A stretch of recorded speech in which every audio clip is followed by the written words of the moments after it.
to talk about a pet peeve behavior that we all run into, and I want to talk about why not to do it, that you don't have to do it, and how you deal with it when someone around you is doing it.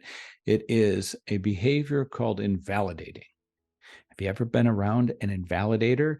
They're very quick to shut down ideas by telling you that they've tried it, that it doesn't work, that it would never work. And they do so not just in a way to say, hey, this idea isn't the best. It's to completely shut you down. When people invalidate the statement, they're shutting the whole person down. Now, you can positively affirm an idea and then redirect away from it. You can say, oh, I like that idea. Here's what I like about the idea. There are some risks that go along with it. I'd like to talk about those, as opposed to, no, that's bad. And I think the reason people do that is they're afraid of change. So one good reason to invalidate others is you've got your own way. You don't want to change from that. You just want to stick with your old pattern. And somebody's asking you to grow, you to change, you to try something else. And that's threatening. So we shut it down. And we're not just trying to shut down that idea. Invalidators are trying to shut down any of the ideas that you might have in the next little while. We want to shut you down.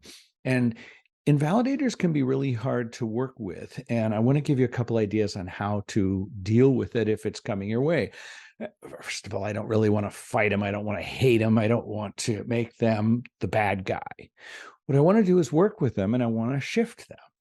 And I have some pretty good success doing that. So one of the things that I will do is I stay happy. When you get invalidated in front of a group, you tend to feel bad and shut down. I get super happy, which means, hey, practice being happy. I practice being happy. Now, I can't always do it because I'm a pretty moody person, but I can always, when I choose to, get back up to a place. I can't always stay there, but let's say I'm in a meeting. I don't really feel like being in that bad place where I get shut down. So I'm going to choose to be happy. So step one is to be happy. Step two is to call out the invalidator. Oh, hey, that's kind of an invalidating statement. I think we should, give this idea some consideration. And I have, when being happy doesn't work, I have called out invalidators, and I try to be happy about it when I do it. So in a recent experience, I was just like, whoa, yeah, that is really an invalidating statement. And I actually have some experience that counters your experience. And I'm not dissing your experience. I believe that you might have tried this and it might not have worked, but hey, I have tried it and gotten really good at results. So maybe let's try to avoid the invalidating behavior, and let's talk about the pros and cons. If you call out an invalidator a couple of times, they're going to start to notice that you see what they're doing. Now, in their defense, they may not even know that's what they were doing, but on some level, they'll recognize it.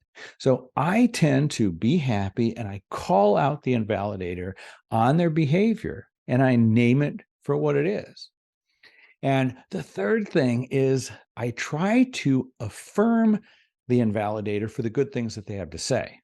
A lot of the times, the invalidator is a very smart person. They have maybe more experience than other people in the room, so they want their experience honored. So you get someone who's like that, and you affirm them publicly, if possible. Oh, that's an excellent idea. I really see the wisdom in that. And the more you validate them, you're creating an environment where invalidating is very offensive. The more kudos that I give the invalidator, the harder it is for them not to look like a really harsh person for invalidating me or someone else. So in review, you want to choose to be happy. It is within your control, at least for periods of time. And you want to call out the invalidating behavior without anger. You want to be chill about it, even friendly, but just pointing out that's what it's doing. And third, you want to validate. You want to validate the offender.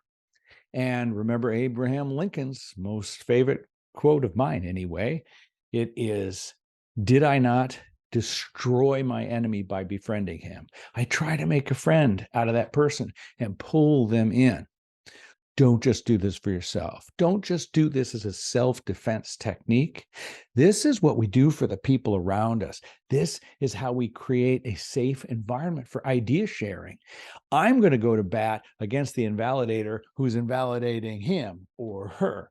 I don't just have to do it self-protectively, because what I'm going to do is protect the vulnerable.